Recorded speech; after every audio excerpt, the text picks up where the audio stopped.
हरे कृष्णा। नमो ओम विष्णुपादाय कृष्ण प्रेष्ठाय भूतले श्रीमते भक्ति वेदांत स्वामिनिधे नामिने। हरे कृष्ण कृष्ण कृष्ण हरे हरे, हरे Ram Ram Ram Hare Hare.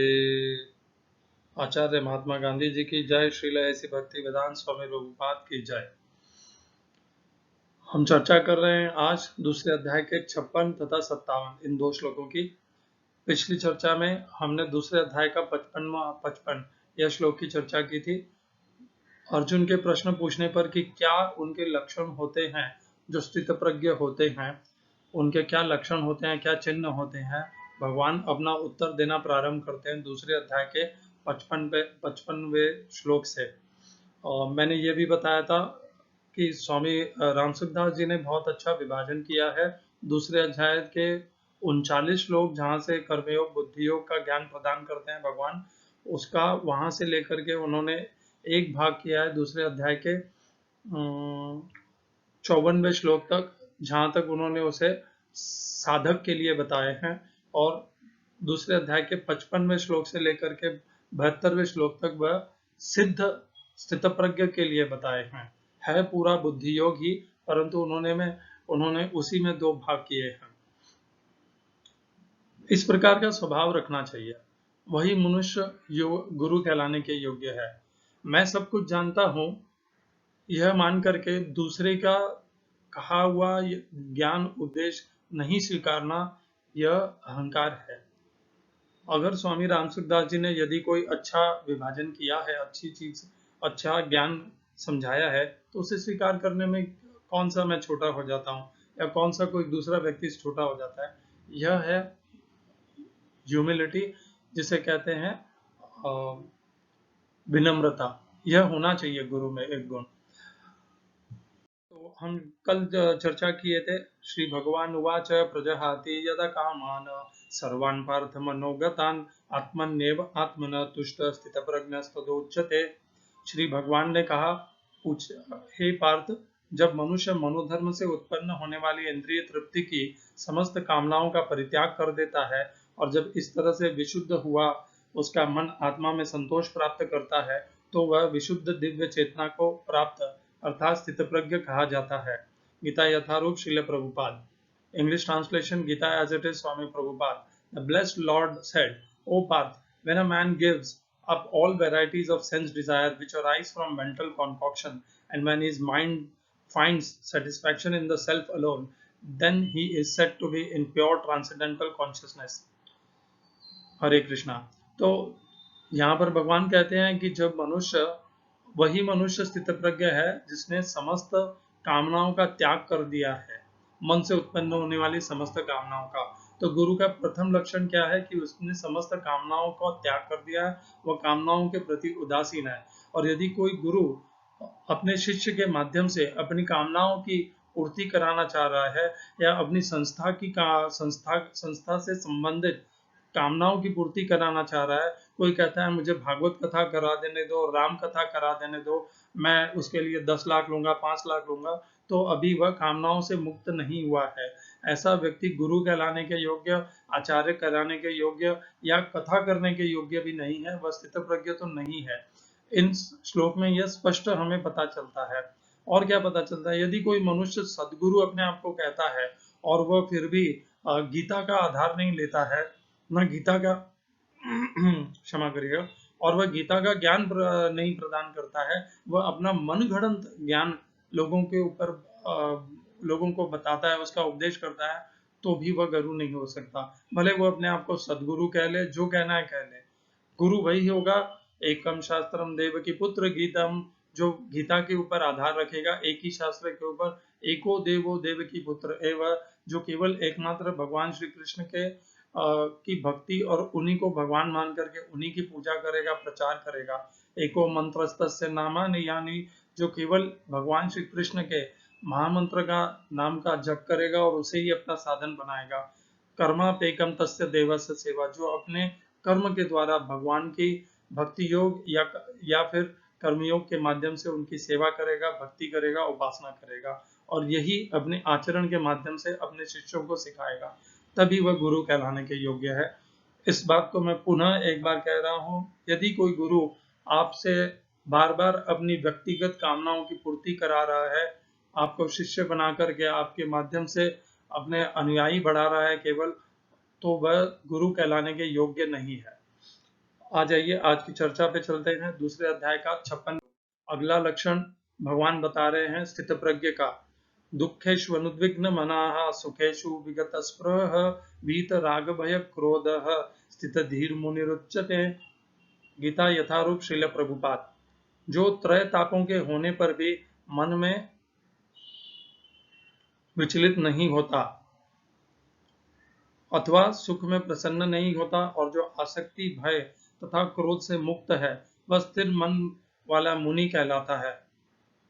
English translation Gita as it is, Swami Prabhupada. One who is not disturbed in spite of the threefold miseries, who is not elated when there is happiness, and who is free from attachment, fear and anger, is called a sage of steady mind. इस श्लोक में प्रयोग किए गए संस्कृत शब्दों के अर्थ हैं दुखेशु तीनों पापों में, अनुद्विग्न मनाहा मन में विचलित हुए बिना, सुखेशु सुख में, विगत रुचि रहित होने, वीत मुक्त, राग आसक्ति, भय फियर, यह शब्द इसमें नहीं था इसलिए मैंने इसमें डाल दिया है, क्रोध तथा क्रोध से, स्थित धी ही स्थिर मन वाला, मुनि उच्चते कहलाता है। गीता यथारूप से इसका तात्पर्य हम देख लेते हैं। दूसरे अध्याय का 56वां श्लोक। मुनि शब्द का अर्थ है वह जो शुष्क चिंतन के लिए मन को अनेक प्रकार से उद्वेलित करे किंतु किसी तथ्य पर न पहुंच सके। कहा जाता है कि प्रत्येक मुनि का अपना अपना दृष्टिकोण होता है और जब तक एक मुनि अन्य मुनियों से भिन्न न हो तब तक उसे वास्तविक मुनि नहीं कहा जा सकता। किंतु जिस स्थितधि मुनि का यहाँ भगवान ने उल्लेख किया है वह सामान्य मुनि से भिन्न है। स्थितधि मुनि सदैव कृष्ण भावना भावित रहता है क्योंकि वह सारा सृजनात्मक चिंतन पूरा कर चुका होता है। वह प्रशांत निश्चय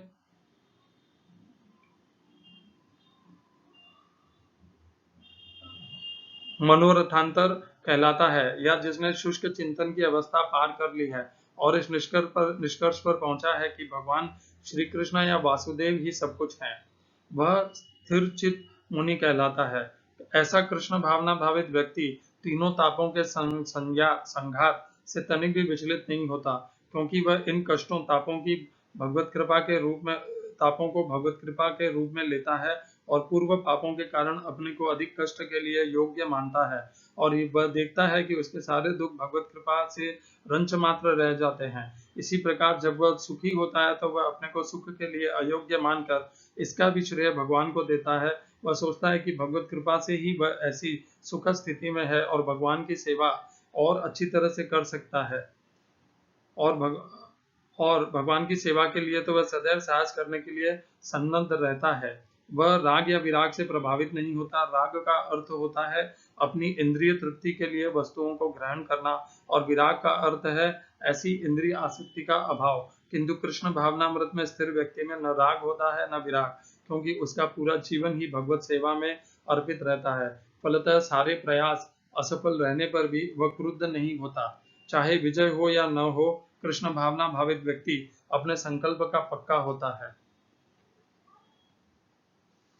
ओम अज्ञानतिमिरन्धस्य ज्ञानाञ्जनशलाकया चक्षुरुन्मीलितं येन तस्मै श्री गुरुवे नमः। एकं शास्त्रं देवकीपुत्र गीतम् एको देवो देवकीपुत्र एव एको मन्त्रस्तस्य नामानि यानि कर्मापेकं तस्य देवस्य सेवा। हरे कृष्णा। तो स्थितधि कब बन सकता है मनुष्य? स्थितधि वह तभी बन सकता है जब उसके जीवन में आने वाली अनुकूलता प्रतिकूलता, सुख दुख, लाभ हानि, जय विजय पराजय, इन सब में वह सम रह सके, इनसे विचलित न हो, प्रभावित न हो, इनके आने और जाने के स्वभाव से वह परिचित हो और इनको अनित्य तथा परिवर्तनशील जान करके कभी भी इनसे प्रभावित न हो, तभी वो हो सकता है। वही भगवान यहाँ पे कह रहे हैं दुखेश्व अनुद्विग्न, जो दुख से अपने मन में उद्विग्न नहीं आने देता तथा जब सुख आ जाता है तब भी वह उससे रुचि मैं मान करके उसे ग्रहण नहीं करता। दोनों ही सूरतों में ये भगवान का दिया हुआ प्रसाद है। यदृच्छा लाभ संतुष्ट है, संतुष्ट हो ये न कहने चाहिए, जो भी मिल गया उसमें संतुष्ट रहता है, कोई कामना नहीं है, कोई द्वेष नहीं है। वीत राग भय क्रोध है, राग अटैचमेंट नहीं है, वीत अर्थात संन्यास ले लिया, त्याग दिया है। भय, भय छोड़ पाना बहुत कम हो पाता है। मैं देखता हूँ बड़े बड़े सन्यासी साधु भी भय के कारण अपने संस्था से जुड़े हुए रहते हैं। उन्हें यह भय रहता है कि यदि मैंने संस्था छोड़ दी या संस्था के अनुकूल उनकी संस्था के नियमों का पालन नहीं किया तो मेरा क्या होगा, संस्था मेरा त्याग कर देगी, मेरा पद छीन लेगी। और इस प्रकार सन्यासी या ब्रह्मचारी हो जाने के पश्चात भी भय उनके अंदर रहता है, क्योंकि संस्था को खो देना, संस्था से उनका संबंध विच्छेद हो जाना, यह उनके लिए बहुत हानि हो सकती है, इसमें उनकी बहुत क्षति हो सकती है। तो इसके कारण ही वे संस्था में जो कुछ भी हो रहा है वह सत्य हो असत्य हो उसे स्वीकार कर लेते हैं और संस्था के एक मूक प्रचारक बन जाते हैं, जो गलत का भी प्रचार करने लग जाते हैं। इस प्रकार के साधुजनों से, सन्यासियों से, ब्रह्मचारियों से सचेत रहिए, ये आपका कल्याण नहीं कर सकते, क्योंकि उनके अंदर स्वयं ही अभी उन्होंने भय को विजय प्राप्त नहीं की है। और क्रोध, यदि कोई सन्यासी आप देख लें कि वो छोटी छोटी बात पे क्रुद्ध होता है तो भी वह सन्यासी नहीं है। कामनाएं तो हमने पहले ही दूसरे अध्याय के 55वें श्लोक में ले ली थी। काम क्रोध लोभ, यह 3 नरक के द्वार हैं। भगवान 17वें अध्याय में कहते हैं काम क्रोध त्रिविधम नरकस्येदं द्वारम नाशनम आत्मनः काम क्रोधस्तथा लोभः तस्मादेतत्त्रयं त्यजेत्। काम क्रोध लोभ, ये तीनों नरक के द्वार है। जब तक मनुष्य इन तीनों का त्याग नहीं कर लेता है तब तक वह स्थिति हो ही नहीं सकता।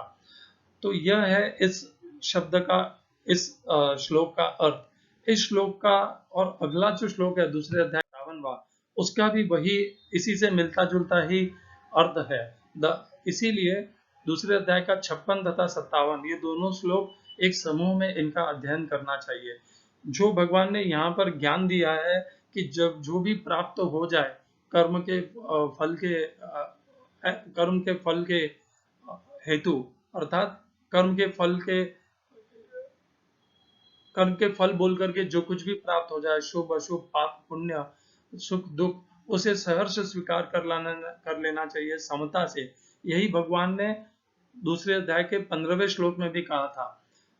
भगवान ने दूसरे अध्याय के 11वें श्लोक से ही अपना उपदेश ज्ञान प्रदान करना प्रारंभ किया था और 5वें श्लोक पश्चात ही दूसरे अध्याय के 15वें श्लोक में ही उन्होंने यह ज्ञान दे दिया था हमें, जो वे यहाँ पर भी दे रहे हैं और कम से कम 25 बार और वे भगवत गीता में अनेकों बार देंगे कि स्थितधि या आत्मज्ञानी या भक्त वही हो सकता है, साधु वही हो सकता है, महात्मा वही हो सकता है, गुरु भी वही हो सकता है, भगवान का प्रिय भक्त भी वही हो सकता है जिसने द्वंद्वों के ऊपर विजय प्राप्त कर ली हो, जो द्वंद्वों से प्रभावित न होता हो और सम रहता हो सदैव।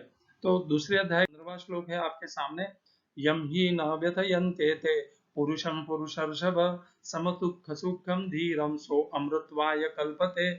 हिंदी अनुवाद गीता यथारूप श्रील प्रभुपाद। हे पुरुष श्रेष्ठ अर्जुन, जो पुरुष सुख तथा दुख में विचलित नहीं होता और इन दोनों में समभाव रहता है वह निश्चित रूप से मुक्ति के योग्य है। English translation Gita as it is, Swami Prabhupada. O best among men Arjuna, the person who is not disturbed by happiness and distress and is steady in both is certainly eligible for liberation. तो अमृतवाय कल्पते, वह अमृत के योग्य होता है। अमृत का अर्थ क्या है? वह मुक्ति के योग्य होता है। वह इस जन्म मृत्यु के बंधन को त्याग करके मुक्त हो जाता है, इसीलिए उसे अमृतवाय कल्पते कहा गया है। वह अमृत के योग्य हो जाता है। वह भव बंधनों को त्याग करके उनके परे लांघ जाता है, तीनों गुणों के परे लांघ जाता है, तभी तो वह अमृत को प्राप्त होगा। अमृत अथवा नित्यता को प्राप्त होना। अमृत का शब्दार्थिक अर्थ है नित्यता, अपरिवर्तनशीलता, और यह तो तभी मिलती है जब जन्म मृत्यु के बंधनों से छूट जाते हैं, जब भवबंधन छूट जाते हैं, उनसे मुक्ति प्राप्त हो जाती है, तभी यह प्राप्त हो सकता है अमृत। तो भगवान ने दूसरे अध्याय के 15वें श्लोक में ये दे दिया था। अब हम देखें कि किस प्रकार ये काम हमारे जीवन में हमको इस श्लोक को उतारना है। तो आप देखेंगे पहले ये कामनाएं किस रूप में हमारे जीवन में आती है। अच्छा घर चाहिए, सुंदर गाड़ी चाहिए, तेज भागने वाली, बच्चे अच्छे सुंदर, पढ़ाई करने वाले, आज्ञाकारी, कमाई अच्छी हो, भले वो नौकरी की कमाई हो या व्यापार की अच्छी कमाई हो, अ, हर थोड़े थोड़े समय में विदेश यात्रा का अवसर मिले, प्रतिष्ठा हो, आदर हो, समाज में परिवार में अच्छा पद हो, सदैव विजय हो, सदैव सबसे सर्वश्रेष्ठ माना जाए, उत्सव कर सके, रोजाना प्रतिदिन मित्रों के साथ भोग कर सके, मनोरंजन कर सके, स्वयं का खेल क्रिया और क्रीड़ा के माध्यम से मनोरंजन कर सके, परिवार का मुखिया हो, समाज में मुखिया हो, अत्यंत बुद्धिमान माना जाता हो, सब कुछ वही करता है, इस प्रकार का आदर हो, और अच्छा इससे भी और उत्कृष्ट सदैव मिलता रहे, ये है जो कभी न पूर्ण होने वाली कामनाएं हैं। तो इस हमने इस बॉक्स में जो कुछ भी हम पढ़ रहे हैं वे हैं हमारी कामनाएं। जब इस प्रकार की कामनाएं हमारे जीवन में होती हैं और जो सतत रहती हैं, आप स्वयं का जीवन अनुभव कर लीजिए, ये कामनाएं आपकी कभी खत्म नहीं हुई, आज तक समाप्त नहीं हुई और न भविष्य में कभी होगी, क्योंकि कामनाओं का स्वरूप ही ऐसा है, जो मिल जाता है तो उससे और ज्यादा चाहिए, और ज्यादा चाहिए। इसीलिए आखिरी पंक्ति में लिखा है और अच्छा और सुख, ये कभी न तृप्त होने वाली अग्नि के समान है ये कामनाएं, और ये कामनाएं फिर हमें दौड़ाती हैं। मान लीजिए यदि ये सब आपके जीवन में कोई कामनाएं न हो, तो क्या आप सच में कर्म करोगे? सुबह आप 6 बजे, 7:30 8 बजे उठ करके फोन पे लगते हैं, काम काज वेतन नौकरी में लगते हैं, क्या आप वो सब करोगे? नहीं आवश्यकता रहेगी ना। आप किसी साधु को देख लीजिए, उसको ये सब कामनाएं नहीं होती, इसीलिए वह ना तो नौकरी करता है ना व्यापार करता है, और उसे ना किसी चीजों के पाने की इच्छा है, इसीलिए उसको कर्म में दौड़ाने की चेष्टा करने की, कर्म से विचलित होने की, अधर्म करने की, अन्याय करने की कोई आवश्यकता ही नहीं रह जाती। तो ये कामनाएं, यह सिद्ध हो जाता है कि ये कामनाएं ही हैं जो हमें कर्म में लगाती है, नियोजित करती है, प्रवृत्त करती है, और निरंतर हमें कटोचती रहती, चटोकती रहती है, या कटोचती जो भी कहते हैं हिंदी में, वो करती रहती है, हमारा नस दबाती रहती है कि चलो कर्म करो, ये पाना है, ये और भोग भोगना है, इसको भी सफल बनाना है। तो इस प्रकार हम कर्म करते हैं, और जब हम कर्म करते हैं तो हम इन कामनाओं के वशीभूत होकर के कर्म करते हैं, इसीलिए हम कर्म के फल के प्रति भी अत्यंत आसक्त रहते हैं। हम चाहते हैं सदैव हमें सुख मिले, पुण्य मिले, स्वीकृति मिले, संघर्ष कभी ना मिले, सदैव सफलता मिले, परंतु हमें अनेकों बार पीड़ा मिलती है, पाप मिलता है, अस्वीकृति मिलती है, संघर्ष मिलता है, असफलता मिलती है, और जब इस प्रकार का हमें प्रतिफल मिलता है, तब हम पुनः उस प्रतिफल को हमारे अनुकूल बनाने के लिए, हमारी कामनाओं को पूरा करने के लिए पुनः एक कर्म करते हैं। इस प्रकार कामनाएं कामनाएं हमें कर्म में लगाती हैं, और कर्म हमें प्रतिफल प्रदान करता है, कर्मफल प्रदान करता है, और वह प्राप्त हमारे अनुकूल हो या प्रतिकूल, वे कर्मफल हमें पुनः बाधित करते हैं, नई कामनाओं के द्वारा हमें पुनः कर्म में लगाते हैं। किस अगले में देखते हैं। देखिए कामनाएं, हमने जो इस बॉक्स में देखी थी वो सारी तरह की कामनाएं, कामनाएं हमें कर्म में लगाती है। कर्म या तो दो ही विकल्प हो सकते हैं, या तो कर्म पूरा होगा और कामनाएं पूरी होंगी, या कामनाएं पूरी नहीं होंगी। मान लीजिए कर्म करने के पश्चात कामनाएं पूरी हो गई, तो आपको क्या लगता है, आपको फिर कभी कोई कामना नहीं होगी? ऐसा आपके जीवन में आपको कोई अनुभव है? ऐसा नहीं है आपके जीवन में अनुभव। आपको अनुभव क्या है कि एक कामना पूर्ण हो जाने के पश्चात दूसरी कामना तुरंत उत्पन्न हो जाएगी। यदि आपके पास 1 बेडरूम हॉल किचन का फ्लैट है, तो तुरंत परिवार वाले या आपके मन में आएगा, अरे मिश्रा जी के पास तो 2 बेडरूम हॉल किचन का फ्लैट है, और वहां से आप पुनः दौड़ में लग जाएंगे। और मान लीजिए दूसरा विकल्प की कामना पूरी नहीं हुई, तो आप वैसे भी दौड़ में लगे रहेंगे कि अभी तक मेरा मकान नहीं हो पाया, मेरा घर नहीं हो पाया, तो आप लगे रहेंगे। तो दोनों ही विकल्पों में मनुष्य कामनाओं के कारण बंधा हुआ ही रहता है। फल जो भी प्राप्त हो जाए उससे, वो कामनाओं से उसका छुटकारा कभी नहीं होता है। कामनाएं से अपने आप छुटकारा होगा नहीं, हमें बुद्धि का प्रयोग करना पड़ेगा, कामनाओं को छोड़ना पड़ेगा, उनसे अपना छुटकारा करवाना पड़ेगा, क्योंकि कामना तो अपने आप में कभी पूर्ण नहीं हो सकेगी। बड़े से बड़े, आज धीरू भाई मुकेश अंबानी को आप हम मानते हैं कि वो अत्यधिक संपन्न हैं। क्या उनकी कामनाएं पूर्ण हो गई हैं? क्या वो उन्होंने अब कामकाज करना बंद कर दिया? नहीं, उनकी कामनाएं आज भी उतनी ही ज्वलंत है जितने पहले थी। किसी की कामना कभी पूरी हो ही नहीं सकती। वह लगा रहेगा, अपना जीवन उसी में खपा देगा। तो ये कामनाएं हैं जो हमें कर्म में प्रवृत्त करती हैं, और उनके फलों के कारण भले वो हमें कामनाएं की प्राप्ति कराए या प्राप्ति न कराए, दोनों ही परिस्थितियों में हम पुनः कामनाएं हमारे में आती हैं और पुनः कर्म में लगते हैं, और ये चक्र इसी प्रकार चलता है। इसे हम कामना चक्र कह सकते हैं। तो भगवान ने दूसरे अध्याय के 55वें श्लोक में क्या कहा था? प्रजहाति यदा कामान। जब मनुष्य सारी कामनाओं का त्याग कर देता है, तब वो क्या होता है? संतुष्ट रहता है, क्योंकि कामना से अब वो प्रभावित नहीं होगा। कामना से प्रभावित नहीं होगा तो वो संतुष्ट होगा। जो कुछ भी मिल जाए, भगवान जो कुछ भी प्रदान कर दे इस जीवन में, यदृच्छा लाभ संतुष्ट है। यद इच्छा लाभ संतुष्ट है। यद यानी किसकी इच्छा? भगवान की इच्छा। यदृच्छा लाभ संतुष्ट है। संतुष्टो येन केनचित्, जो कुछ भी मिल जाए उससे संतुष्ट रहता है और कामनाओं का त्याग कर देता है। तो ये हो गया दूसरे अध्याय का 55वां श्लोक। तो दूसरे अध्याय का 55वां श्लोक हमें क्या बताता है? कि हमें कामनाओं को शून्य करना है, और जो कुछ भी जीवन में प्राप्त हो जाए उसमें संतुष्ट रहना है। कर सकेंगे क्या? हमारे आसपास, हमारे परिवार में ही इतनी रोजाना की मांगे रहती हैं। पुत्र कुछ मांगता है, पुत्री कुछ मांगती है, पत्नी कुछ मांगती है, माताजी कुछ और मांगते हैं, और पिताजी की अन्य कामनाएं हैं। और सबकी कामनाएं पूरी करने का माध्यम हम एकमात्र पुरुष हैं। और यदि आप स्त्री हैं तो पति कुछ आपसे मांगता है, पुत्र कुछ मांगता है, पुत्री कुछ मांगती है, और सासू जी कुछ मांगती हैं। और इस प्रकार से कामनाएं तब भी रहेंगी, और फिर भी कामनाओं से जूझती रहेंगी, और वो कामनाएं कभी खत्म नहीं होंगी। आपको ही अपने आप को संतुष्ट करना होगा, तभी जाकर के आप कामनाओं को शून्य कर पाएंगे। यदि आपने कामनाओं को शून्य कर लिया तो कर्म नहीं करेंगे, फिर आप अकर्म करेंगे। अकर्म अर्थात शुद्ध कर्म। कर्म करते हुए भी आप उनके बंधनों से बंधेंगे नहीं। और चूंकि आपके पास कोई कामना ही नहीं है, तो आपको जो भी फल प्राप्त होंगे, भले वो पुण्य प्राप्त हो, सफलता प्राप्त हो, विजय प्राप्त हो, या प्रतिकूलता प्राप्त हो, पाप प्राप्त हो, अस्वीकृति प्राप्त हो, संघर्ष प्राप्त हो, आप दोनों में सम रहेंगे। तो ये समता कब प्राप्त होगी? जब संतुष्ट होंगे। और संतुष्ट कब होंगे? जब हमारे में समता रहेगी। ये दोनों कर्म के दो छोर हैं। कामनाएं हमें कर्म में दौड़ाती हैं, और कर्म से हमारे कर्मफल उत्पन्न होते हैं, और पुनः ये कामना चक्र हमेशा हमारे साथ लगा रहता है।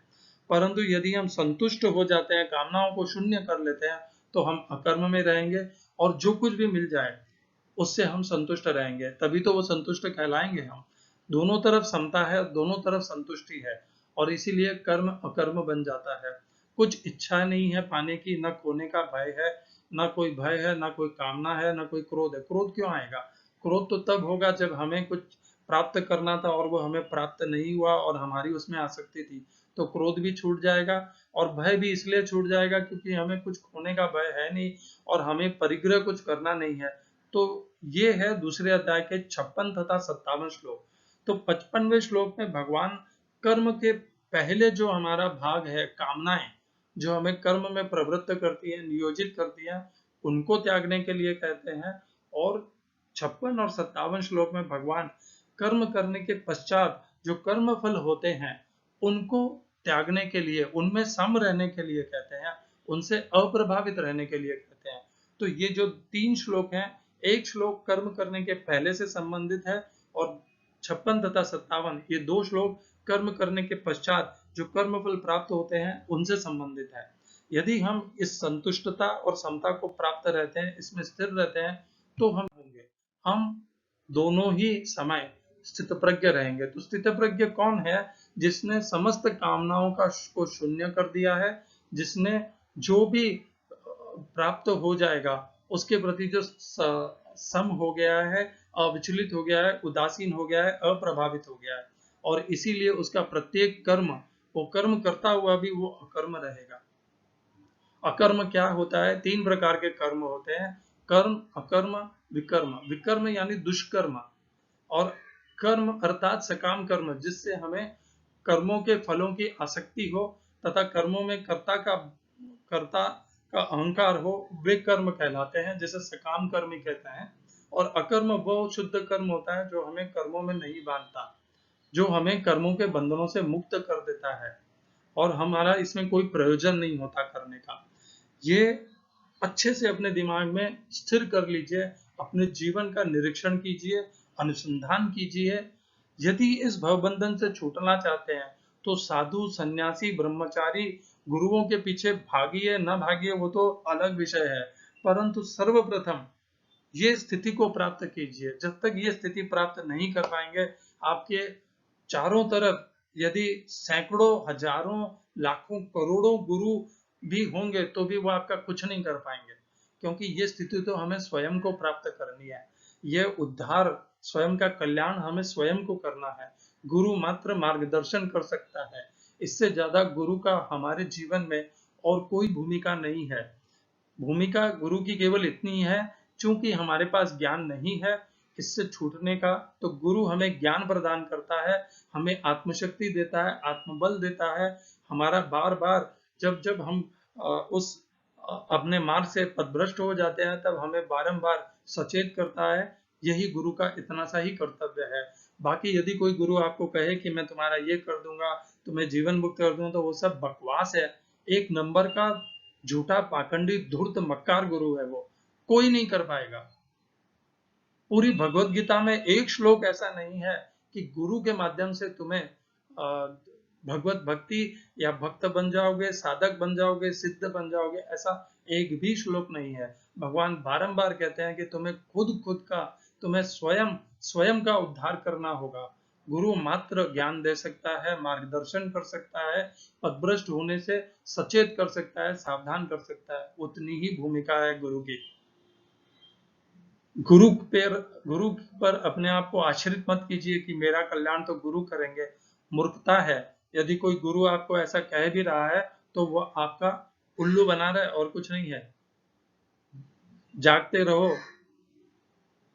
धर्म अंधविश्वास नहीं है, और धर्म स्वयं पे अर्जित करना होता है, दूसरों के कंधे पे। ये कोई घुड़सवारी नहीं है कि गुरु एक घोड़ा है जिसके ऊपर मैं बैठ करके धर्म को प्राप्त कर लूंगा, भक्त बन जाऊंगा, साधा सिद्ध बन जाऊंगा। ये हो ही नहीं सकता। एक उदाहरण दे दीजिए, आपके गुरु के गुरु किसी ने भी ऐसा संभव किया हो कि किसी गुरु के कारण हो गया हो। यदि कोई ऐसा गुरु कहता है तो वह छल कर रहा है, झूठ बोल रहा है। मैंने सुना है कि कोई सदगुरु है जो कहता है कि उनके गुरु ने उन्हें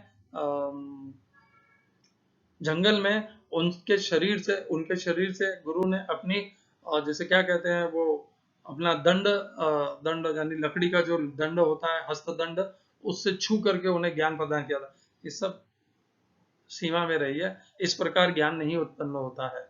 ये सब मनगढ़ंत कहानियां हैं। इस प्रकार ज्ञान नहीं आता है। ज्ञान इस प्रकार संचारित भी नहीं हो सकता है। मैंने तो आज तक ऐसा अनुभव नहीं किया है। मैं गांधी जी को समझता हूँ। गांधी जी के जीवन में अनेकों महापुरुष आए चले गए। उन्होंने अपना ज्ञान, अपने प्रयोग, अपना अनुसंधान स्वयं किया, और जो कुछ भी वे आचार्य महात्मा गांधी बने। मोहनदास करमचंद गांधी से जो उनकी यात्रा प्रारंभ हुई और जो उन्हें आचार्य महात्मा गांधी में परिवर्तित की, वह यात्रा, अनुसंधान, उसके प्रयोग स्वयं उन्होंने किए। स्वयं कीजिए। गुरु पे निर्भर होना, आश्रित होना, गुरु के लिए पागलपन अपने दिमाग में रखना, इससे का त्याग कर दीजिए। आगे बढ़ते हैं। यही भगवान दूसरे अध्याय के 57वें श्लोक में कहते हैं, यस्सर्वत्र न विस्नेहः तत्तत् प्राप्य शुभाशुभम न अभिनंदति न द्वेष्टि न तस्य प्रज्ञा प्रतिष्ठिताः। गीता यथारूप हिंदी अनुवाद श्रील प्रभुपाद। इस भौतिक जगत में जो व्यक्ति न तो शुभ की प्राप्ति से हर्षित होता है और न अशुभ के प्राप्त होने पर उससे घृणा करता है, वह पूर्ण ज्ञान में स्थिर होता है। English translation, Gita as it is, Swami Prabhupada. He who is without attachment, who does not rejoice when he obtains good, nor lament when he obtains evil, is firmly fixed in perfect knowledge. इस श्लोक में प्रयोग किए गए संस्कृत शब्दों के अर्थ हैं, यह जो सर्वत्र सभी जगह, अनभिस्नेह स्नेह शून्य, ततः उस प्राप्य प्राप्त करके, शुभ अच्छा, अशुभम बुरा, न कभी नहीं, अभिनंदति प्रशंसा करता है, न कभी नहीं, द्वेष्टि द्वेष करता है, तस्य उसका, प्रज्ञा पूर्ण ज्ञान, प्रतिष्ठिता अचल। तो भगवान वही जो दूसरे अध्याय के 56वें श्लोक में कहते हैं, वही 57 में अलग भाव से दोहराते हैं। भाव केवल इतना फर्क है, भगवान ने यहाँ पर प्रयोग किया है दो द्वंद्वों का, जिनका है नाम शुभ तथा अशुभ। ये दो शब्द द्वंद्वों में प्रयोग किए गए हैं, और दूसरे शब्द हैं द्वंद्वों के, न अभिनंदति, न प्रशंसा करता है, और न द्वेष्टि, न उनसे द्वेष करता है। और कौन से दो द्वंद्व हैं? न अनभिस्नेह, उनसे ना तो द्वेष करता है, न घृणा करता है, न प्राप्त करने पे कोई उत्सव मनाता है कि ये आज मुझे प्राप्त हो गया, बस सदैव सम रहता है। यही समता भगवान ने दूसरे अध्याय के इसके एक श्लोक पहले 56वें में कही थी, यही 57वें में कह रहे हैं। बस 56वें में उन्होंने दुख और सुख दुख को प्रधान कहा था, दुखेषु अनुद्विग्न मनाहा, सुखेषु विगत स्पृहः। तो वहां पर भगवान ने दुख तथा सुख का शब्द प्रयोग किया था द्वंद्वों के रूप में, और यहाँ पर शुभ तथा अशुभ का प्रयोग किया है। हम इसका तात्पर्य भी पढ़ लेते हैं। गीता यथारूप से, भौतिक जगत में सदा ही कुछ न कुछ उथल पुथल होती रहती है, उसका परिणाम अच्छा हो चाहे बुरा। जो ऐसी उथल पुथल से विचलित नहीं होता, जो अच्छे शुभ या बुरे अशुभ से अप्रभावित रहता है, उसे कृष्ण भावनामृत में स्थिर समझना चाहिए। जब तक मनुष्य इस भौतिक संसार में है, तब तक अच्छाई या बुराई की संभावना रहती है, क्योंकि यह संसार द्वैत अर्थात द्वंद्वों से पूर्ण है। किंतु जो कृष्ण भावनामृत में स्थिर है, वह अच्छाई या बुराई से अछूता रहता है, क्योंकि उसका सरोकार कृष्ण से रहता है, जो सर्व मंगलमय है। ऐसे कृष्ण भावनामृत से मनुष्य पूर्ण ज्ञान की स्थिति प्राप्त कर लेता है, जिसे समाधि कहते हैं।